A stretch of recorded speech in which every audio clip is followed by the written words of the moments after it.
다사는 억울한 상황에서도 오래 화내지 않았던 사람입니다. 저는 이 이야기를 듣고 놀랐습니다. 유배를 갔는데 어떻게 오랫동안 화내지 않을 수 있을까요? 모든 것을 잃고 억울하게 쫓겨났는데 저라면 평생 화를 품고 살았을 것 같습니다. 하지만 이 나이가 되니 조금씩 이해됩니다. 화를 오래 품는 것이 얼마나 힘든지 억울했던 기억을 떠올립니다. 저도 억울한 일이 많았습니다. 잘못하지 않았는데 오해받았던 일, 열심히 했는데 인정받지 못한 일, 믿었던 사람에게 배신당한 일, 직장에서 억울한 일이 있었습니다. 제 공이었는데 다른 사람이 가져갔습니다. 화가 났습니다. 억울했습니다. 하지만 말하지 못했습니다. 말하면 더 손해볼 것 같아서 그 억울함을 마음에 담았습니다. 집에 와서도 주말에도 그 일이 떠올랐습니다. 화가 났습니다. 반복해서 생각했습니다. 가족 사이에서도 억울한 일이 있었습니다. 제가 잘못한 것이 아닌데 비난받았습니다. 오해였습니다. 하지만 풀리지 않았습니다. 그 서운함을 오래 간직했습니다. 말로 하지 않았지만 마음에 담아두었습니다. 시간이 지나도 잊히지 않았습니다. 서운함이 반복되며 쌓인 감정이 있었습니다. 한 번의 억울함은 견딜 수 있었습니다. 하지만 반복되었습니다. 또 억울한 일이 생기고 또 서운한 일이 생기고 쌓였습니다. 하나하나는 작은 것이었지만 쌓이니 무거워졌습니다. 마음속에 응어리가 생겼습니다. 배우자에게도 자식에게도 친구에게도 서운한 일들이 쌓였습니다. 말하지 않고 참았던 것들이 마음속에 남았습니다. 시간이 지나도 잊히지 않았습니다. 오히려 시간이 지나면서 더 커졌습니다. 생각할수록 더 억울해졌습니다. 나는 틀리지 않았다는 생각을 했습니다. 제가 틀린 것이 아니었습니다. 상대방이 잘못한 것이었습니다. 저는 억울한 쪽이었습니다. 피해자였습니다. 그 생각을 반복했습니다. 나는 틀리지 않았다. 나는 억울하다. 상대방이 잘못했다. 이 생각이 저를 지켜주는 것 같았습니다. 제가 틀리지 않았다는 것을 확인하는 것이 위안이 되었습니다. 하지만 이 생각이 화를 더 키웠습니다.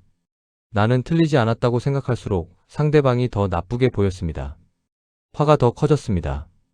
화를 품을수록 마음이 무거워진 이유를 알게 되었습니다. 화를 품으면 가라앉지 않았습니다. 계속 떠올랐습니다. 아침에도 저녁에도 밤에 잠들기 전에도 그 생각이 머릿속을 떠나지 않았습니다. 화를 품고 있으니 다른 일에 집중할 수 없었습니다. 책을 읽어도 생각이 나고 TV를 봐도 생각이 나고 무엇을 해도 그 일이 떠올랐습니다. 마음이 무거웠습니다. 가슴이 답답했습니다. 잠도 잘 오지 않았습니다. 화 때문에 제가 힘들었습니다. 관계도 나빠졌습니다. 화를 품고 있으니 표정이 굳었습니다. 말투도 차가워졌습니다. 가족들이 눈치를 봤습니다. 건강도 나빠졌습니다. 혈압이 올랐고 소화가 안 됐고 두통이 생겼습니다. 화가 제 몸을 해쳤습니다. 돌아보니 화를 품고 있던 시간 동안 손해본 사람은 저였습니다. 상대방은 잘 지내고 있었습니다. 저만 혼자 화내고 혼자 힘들어하고 있었습니다. 화를 풀고 싶었습니다. 하지만 방법을 몰랐습니다. 어떻게 풀어야 할지, 어떻게 잊어야 할지, 그저 시간이 지나면 나아지겠지 했습니다. 하지만 시간이 지나도 나아지지 않았습니다. 화는 그대로 남아 있었습니다. 나이가 들수록 화는 줄었지만 응어리는 남았습니다. 표현은 하지 않지만 마음속에는 서운함이 쌓여 있었습니다. 친구들과의 관계에서도 그랬습니다. 무심한 말 한마디, 배려 없는 행동 하나. 그때는 그냥 넘어갔지만 마음에는 남았습니다. 모임에서 제 의견이 무시당했을 때, 제가 한 일을 다른 사람이 칭찬받았을 때, 작은 일들이었지만 쌓였습니다. 혼자 생각하면 화가 다시 납니다. 왜 나한테만 그랬을까? 나는 뭐가 부족했을까? 생각할수록 서운해집니다. 건강 문제로 힘들 때도 그랬습니다. 아프다고 했는데 대수롭지 않게 넘긴 사람들, 도움이 필요할 때 외면했던 사람들, 그때의 외로움이 마음에 남았습니다. 그런데 다사는 그 억울함을 오래 붙잡지 않았습니다. 다산의 상황을 생각해 봅니다. 유배라는 억울한 상황을 겪었습니다. 다사는 억울했을 것입니다. 잘못한 것이 없었습니다. 천주교 신자라는 누명을 썼습니다. 권력 다툼에 휘말렸습니다. 유배를 가게 되었습니다. 가족과 헤어지고 모든 것을 잃고 작은 시골 마을로 쫓겨났습니다. 57세였습니다. 인생의 한창 때였습니다. 하지만 모든 것이 무너졌습니다. 권력에서 밀려난 삶을 살아야 했습니다. 정치적으로 몰락했습니다. 학자로서의 명예도 잃었습니다. 친구들도 떠났습니다. 혼자가 되었습니다. 유배지에서 18년을 보냈습니다. 긴 시간이었습니다. 그 시간 동안 화를 품고 살 수도 있었습니다. 원망하며 살 수도 있었습니다. 저라면 그랬을 것 같습니다. 매일 억울해하고 매일 화내고 매일 원망했을 것입니다. 나를 이렇게 만든 사람들을 미워했을 것입니다. 원망 대신 기록과 사색을 선택한 태도가 있었습니다. 하지만 다사는 다른 선택을 했습니다. 원망 대신 공부를 선택했습니다. 화를 품는 대신 글을 썼습니다. 매일 아침 일어나서 책을 읽었습니다. 생각을 정리했습니다. 글을 썼습니다. 연구했습니다. 억울함을 생각할 시간에 배웠습니다. 화를 낼 시간에 기록했습니다. 원망할 시간에 사색했습니다. 18년 동안 500여 권의 책을 썼습니다. 억울함을 공부로 전환했습니다. 화를 학문으로 승화시켰습니다. 저는 화가 날 때 아무것도 하지 못했습니다. 화만 냈습니다. 생각만 반복했습니다. 그 시간이 헛되게 흘러갔습니다. 하지만 다사는 달랐습니다. 그 억울한 시간을 의미 있게 보냈습니다. 화낼 시간에 책을 썼습니다. 감정을 행동으로 전환한 삶을 생각합니다. 다사는 감정을 억누르지 않았습니다. 억울함을 느꼈을 것입니다. 화도 났을 것입니다. 서운했을 것입니다. 하지만 그 감정을 오래 붙잡지 않았습니다. 감정을 느끼되 거기 머물지 않았습니다. 감정을 행동으로 전환했습니다. 억울함을 에너지로 바꿨습니다. 그 에너지로 글을 썼습니다. 연구했습니다. 사람들을 가르쳤습니다. 화가 그를 무너뜨리지 못했습니다. 오히려 그를 더 강하게 만들었습니다. 저는 감정에 휩싸였습니다. 감정이 저를 지배했습니다. 화가 나면 화에 빠졌고 억울하면 억울함에 빠졌습니다. 하지만 다사는 감정을 다스렸습니다. 감정을 느끼되 지배당하지 않았습니다. 감정을 인정하되 거기 머물지 않았습니다. 그는 아들들에게 편지를 썼습니다. 그 편지에 원망이 없었습니다. 억울함을 토로하지 않았습니다. 대신 공부 방법을 알려줬고 삶의 지혜를 전했습니다. 유배지에서도 제자들을 가르쳤습니다. 화내는 대신 나눴습니다. 원망하는 대신 베풀었습니다. 이것이 다산의 태도였습니다. 억울한 상황을 원망으로 키우지 않았습니다. 화를 오래 품지 않았습니다. 저는 이제 그 의미를 압니다. 화를 품는 것은 자신을 해치는 것입니다. 원망은 상대방이 아니라 나를 괴롭힙니다. 다사는 그것을 알았을 것입니다. 그래서 화를 오래 품지 않았습니다. 빨리 놓았습니다. 그리고 다른 일에 집중했습니다. 유배지에서도 규칙적인 생활을 했습니다. 매일 같은 시간에 일어나고 같은 시간에 공부하고 같은 시간에 잠들었습니다. 규칙적인 생활이 마음을 안정시켰을 것입니다. 감정에 휘둘리지 않고 자신을 다스리며 살았습니다. 제자들을 가르치며 위안을 얻었을 것입니다. 나눔이 화를 녹였을 것입니다. 베풀며 마음이 편해졌을 것입니다. 화를 품고 혼자 있으면 더 커집니다. 하지만 누군가를 돕고 가르치고 나누면 작아집니다. 저도 경험했습니다. 화가 날 때 혼자 있으면 더 화가 납니다. 하지만 누군가를 돕거나 대화하거나 활동하면 나아집니다. 그는 어떻게 그렇게 감정을 다스릴 수 있었을까요? 이 나이가 되니 알게 됩니다. 화를 품는 것이 누구에게 손해인지, 분노는 상대보다 나를 먼저 소모시킨다는 것을 깨달았습니다. 화가 나면 상대방을 생각합니다. 저 사람 때문에 내가 이렇게 화가 난다고, 저 사람이 나쁘다고, 저 사람을 미워합니다. 하지만 돌아보니 상대방은 멀쩡했습니다. 잘 먹고 잘 자고 잘 살고 있었습니다. 제가 화내든 말든 신경 쓰지 않았습니다. 반면 저는 힘들었습니다. 화 때문에 잠을 못 자고 화 때문에 밥맛이 없고 화 때문에 아팠습니다. 화는 상대방을 해치지 못했습니다. 저만 해쳤습니다. 반복되는 생각이 마음을 갉아먹는 구조를 이해하게 되었습니다. 화가 나면 생각이 반복됩니다. 같은 생각을 계속합니다. 저 사람이 왜 그랬을까? 나는 왜 이렇게 억울할까? 어떻게 해야 할까? 답이 없는데도 계속 생각합니다. 생각하면 뭔가 해결될 것 같지만 해결되지 않습니다. 그저 같은 생각만 반복됩니다. 이 반복이 마음을 갉아먹습니다. 생각할수록 더 화가 나고 화가 날수록 더 생각하고 악순환입니다. 저는 이 악순환에 빠져 있었습니다. 화를 풀 수 없었습니다. 생각을 멈출 수 없었습니다. 노년에 더 위험한 이유가 있습니다. 마음의 평온이 깨지기 때문입니다. 젊었을 때는 화가 나도 다른 일로 분산되었습니다. 일하고 아이 키우고 바쁘게 살았습니다. 화낼 시간이 많지 않았습니다. 하지만 이제는 다릅니다. 시간이 많습니다. 혼자 있는 시간이 많습니다. 그러다 보니 생각할 시간이 많습니다. 과거의 억울함이 떠오릅니다. 오래된 일인데도 생생합니다. 생각하면 화가 다시 납니다. 노년에는 평온이 중요합니다. 마음이 편해야 건강합니다. 마음이 편해야 행복합니다. 하지만 화를 품고 있으면 평온할 수 없습니다. 늘 마음 한구석이 불편합니다. 늘 무언가에 걸립니다. 감정 통제는 억누름이 아니라 방향 전환이라는 것을 배웁니다. 예전에는 감정을 통제한다는 것이 참는 것이라고 생각했습니다. 화가 나도 참고, 억울해도 참고, 서운해도 참는 것. 하지만 그것은 통제가 아니었습니다. 억누르는 것이었습니다. 억눌린 감정은 사라지지 않습니다. 마음속에 쌓입니다. 진짜 감정 통제는 방향을 바꾸는 것입니다. 감정을 느끼되 다른 곳에 쓰는 것입니다. 다산이 그랬습니다. 억울함을 느꼈지만 그 감정을 공부로 돌렸습니다. 화가 났지만 그 에너지를 글쓰기로 전환했습니다. 저도 이제는 해봅니다. 화가 나면 그 에너지를 다른 데 씁니다. 산책을 하거나 청소를 하거나 글을 씁니다. 억누르지 않습니다. 인정합니다. 지금 내가 화났구나. 억울하구나.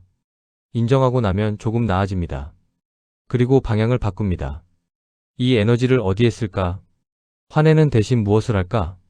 다른 일을 합니다. 완벽하지는 않습니다. 여전히 화가 날 때도 있고 생각이 반복될 때도 있습니다. 하지만 예전보다는 나아졌습니다. 화를 조금씩 빨리 놓게 되었습니다. 오래 붙잡지 않게 되었습니다. 분노가 관계를 해친다는 것도 알게 되었습니다. 화를 품고 있으면 표정이 굳습니다. 말투가 차갑습니다. 가족들이 불편해합니다. 아무리 숨기려 해도 화는 드러납니다. 표정에, 말투에, 태도에 사람들이 느낍니다. 거리를 둡니다. 친구들도 멀어집니다. 화가 많은 사람과는 함께 있기 힘듭니다. 편하지 않습니다. 조심스럽습니다. 화를 놓으니 관계가 회복되기 시작했습니다. 표정이 밝아지니 사람들이 다가옵니다. 말이 부드러우니 대화가 편해집니다. 노년에는 관계가 중요합니다. 혼자 있는 시간이 많습니다. 가족이, 친구가 더 소중합니다. 화 때문에 관계를 잃으면 안 됩니다. 그렇다면 우리는 어떻게 화를 내려놓을 수 있을까요? 구체적으로 어떻게 할 수 있을까요? 바로 반응하지 않기를 연습합니다. 화가 나면 바로 반응하고 싶습니다. 바로 말하고 싶고 바로 행동하고 싶습니다. 참을 수 없습니다. 하지만 바로 반응하면 후회합니다. 하지 말아야 할 말을 하고 하지 말아야 할 행동을 합니다. 나중에 후회합니다. 저는 이제 잠깐 멈춥니다. 화가 나면 바로 반응하지 않습니다. 심호흡을 합니다. 10을 셉니다. 그 짧은 시간이 저를 구합니다. 감정이 조금 가라앉습니다. 생각할 여유가 생깁니다. 거리를 두는 시간을 갖습니다. 화가 나면 그 상황에서 벗어납니다. 잠깐 자리를 비웁니다. 화장실에 가거나 밖에 나가거나 거리를 두니 다르게 보입니다. 그 상황에 있을 때는 화만 났는데 멀리서 보니 별일 아닌 것도 있습니다. 시간을 둡니다. 바로 해결하려 하지 않습니다. 오늘은 그냥 놔둡니다. 내일 다시 생각합니다. 하루가 지나면 감정이 많이 가라앉습니다. 냉정해집니다. 더 좋은 판단을 할 수 있습니다. 기록으로 감정을 정리합니다. 화가 나면 씁니다. 노트에 적습니다. 지금 내가 왜 화났는지, 무엇이 억울한지, 무엇이 서운한지. 쓰다 보면 생각이 정리됩니다. 머릿속에서만 맴돌던 생각이 밖으로 나옵니다. 글로 쓰니 객관적으로 보입니다. 때로는 쓰다가 깨닫습니다. 아, 내가 과민 반응한 것 같다. 상대방의 입장에서는 그럴 수도 있겠다. 쓰고 나면 후련합니다. 감정이 해소됩니다. 마음이 가벼워집니다. 저는 작은 수첩에 씁니다. 누구에게 보여줄 것도 아닙니다. 제가 보는 것입니다. 그냥 솔직하게 씁니다. 억울함을 성장의 재료로 쓰는 법을 배웁니다. 다산은 억울함을 학문으로 만들었습니다. 저는 그렇게는 못합니다. 하지만 작은 방식으로 해봅니다. 억울한 일이 있으면 배웁니다. 이 상황에서 내가 배울 것은 무엇일까? 다음에는 어떻게 하면 좋을까? 억울함을 원망으로 키우지 않습니다. 대신 경험으로 만듭니다. 이 일을 통해 나는 무엇을 배웠는가? 관계에서 배웁니다. 이 사람과의 관계에서 내가 놓친 것은 무엇인가? 다음에는 어떻게 소통하면 좋을까? 감정에서 배웁니다. 왜 나는 이렇게 화가 났을까? 내 안에 어떤 부분이 건드려진 것일까? 모든 억울함이 배움의 기회가 됩니다. 원망할 수도 있지만 배울 수도 있습니다. 선택입니다. 상대방의 입장을 생각해보는 연습을 합니다. 화가 나면 내 입장만 생각합니다. 내가 얼마나 억울한지, 내가 얼마나 서운한지 상대방은 생각하지 않습니다. 하지만 잠깐 멈추고 생각해봅니다. 상대방은 왜 그랬을까? 상대방의 사정은 무엇이었을까? 완전히 이해하지는 못해도 조금은 이해할 수 있을 때가 있습니다. 상대방도 힘들었구나. 상대방도 실수했구나. 이해가 되면 화가 조금 줄어듭니다. 완전히 없어지지는 않아도 작아집니다. 용서는 상대방을 위한 것이 아닙니다. 나를 위한 것입니다. 용서해야 내가 자유로워집니다. 몸을 움직이는 것도 도움이 됩니다. 화가 나면 몸도 긴장합니다. 어깨가 굳고 주먹을 쥐고 숨이 가빠집니다. 몸을 움직이면 풀립니다. 걷거나 스트레칭하거나 집안일을 합니다. 몸이 풀리니 마음도 풀립니다. 저는 화가 나면 산책을 합니다. 걸으면서 심호흡합니다. 10분만 걸어도 화가 많이 가라앉습니다. 현실적인 작은 실천을 합니다. 아침에 일어나면 다짐합니다. 오늘은 화내지 말자. 오늘은 평온하게 지내자. 하루 종일 완벽하게 하지는 못합니다. 화가 날 때도 있습니다. 하지만 빨리 알아챕니다. 아, 지금 내가 화나고 있구나. 알아차리면 멈춥니다. 심호흡합니다. 이 화를 오래 품지 말자고 다짐합니다. 저녁에 돌아봅니다. 오늘 화를 오래 붙잡았는가? 빨리 놓았는가? 반성합니다. 내일은 더 잘하자고 다짐합니다. 완벽하지 않아도 괜찮습니다. 조금씩 나아지면 됩니다. 어제보다 오늘, 오늘보다 내일. 조금씩 화를 빨리 놓습니다. 화가 줄어들자 제 하루가 달라지기 시작했습니다. 이제 저는 압니다. 분노를 놓아야 노년이 편해진다는 것을, 억울함을 원망으로 키우지 않는 태도를 배웁니다. 억울한 일은 생깁니다. 서운한 일도 생깁니다. 피할 수 없습니다. 살다 보면 그런 일이 있습니다. 하지만 그것을 원망으로 키우지 않을 수 있습니다. 억울함은 잠시지만 원망은 오래갑니다. 억울함을 느낍니다. 인정합니다. 그런 일이 있었구나. 내가 억울하구나. 하지만 거기서 멈춥니다. 원망으로 키우지 않습니다. 계속 생각하지 않습니다. 오래 붙잡지 않습니다. 다산이 그랬습니다. 억울한 일을 겪었지만 원망으로 키우지 않았습니다. 빨리 놓고 다른 일에 집중했습니다. 저도 그렇게 하려 합니다. 억울해도 괜찮습니다. 느껴도 됩니다. 하지만 오래 붙잡지 않습니다. 다산이 남긴 가장 큰 교훈은 감정 절제입니다. 그는 위대한 학자였지만 제가 배운 것은 학문이 아닙니다. 감정을 다스리는 태도입니다. 아무리 억울해도 화를 오래 품지 않는 것. 아무리 서운해도 원망으로 키우지 않는 것. 이것이 진짜 강함입니다. 화를 이기는 사람이 강한 것이 아닙니다. 화를 놓는 사람이 강합니다. 참는 것이 강한 것이 아닙니다. 빨리 놓는 것이 강합니다. 저도 이제는 강해지고 싶습니다. 화를 이기는 강함이 아니라 화를 놓는 강함. 남은 인생을 가볍게 살기 위한 선택을 합니다. 과거의 억울함을 놓습니다. 오래된 일입니다. 이제는 놓아도 됩니다. 그 일 때문에 제 남은 인생을 무겁게 살 필요 없습니다. 지금의 서운함도 빨리 놓습니다. 오래 붙잡지 않습니다. 빨리 인정하고 빨리 놓습니다. 가볍게 살고 싶습니다. 화 없이, 원망 없이 평온하게. 이제는 조금 덜 화내도 되겠다는 생각이 듭니다. 젊었을 때는 화를 많이 냈습니다. 화내야 할 때도 있었고 화내지 않아도 될 때도 화냈습니다. 하지만 이제는 다릅니다. 이 나이에는 화낼 일이 많지 않습니다.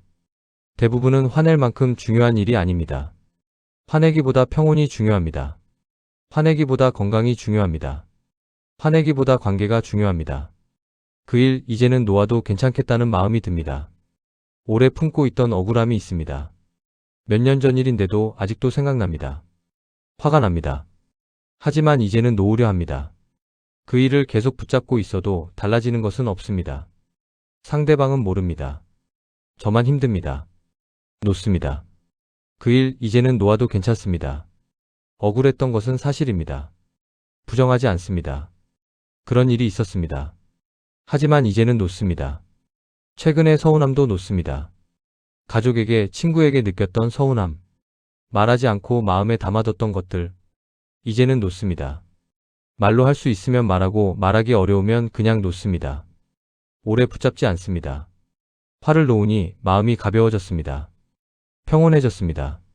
화가 없으니 마음이 고요합니다. 잠도 잘 옵니다. 밥맛도 있습니다. 관계가 좋아졌습니다.